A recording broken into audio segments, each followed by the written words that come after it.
ஓம் ஸ்ரீ விநாயகர் துணை. இப்போ பரிகாரம் பண்ணுறதுனால வாழ்க்கையில் இருக்கக்கூடிய துன்பங்கள் விலகுமான்னு பார்த்தா நிச்சயமாக விலகுங்க. அதாவது ஒரு மட்டையை தரையில் வச்சு இழுக்கும் பொழுது ரொம்ப கடினமாக இருக்குது. அதே மட்டையை தண்ணியின் மூலமாக நீரில் போட்டு நீரின் மூலமாக இழுக்கும்பொழுது ரொம்ப சுலபமாக இருக்குது. அந்த மாதிரி தான் நம்ம வாழ்க்கையில் வரக்கூடிய எவ்வளோ பெரிய கஷ்டங்கள் இருந்தாலும் தெய்வ வழிபாட்டின் மூலமாக அந்த கஷ்டங்கள் இருக்கும், ஆனால் பாதிக்காது.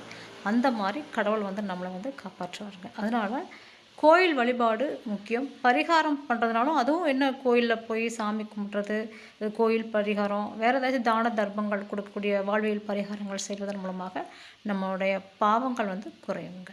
அதனால் நிச்சயமாக பரிகாரம், அதாவது கோயில் வழிபாடு இதெல்லாமே பார்த்திங்கன்னா நம்ம துன்பத்தை குறைப்பதற்காக தவிர துன்பத்தை அதிகப்படுத்துறது கிடையாதுங்க. இதன் மூலமாக நம்முடைய கர்மாவும் குறையுது. சரிங்களா? நன்றி.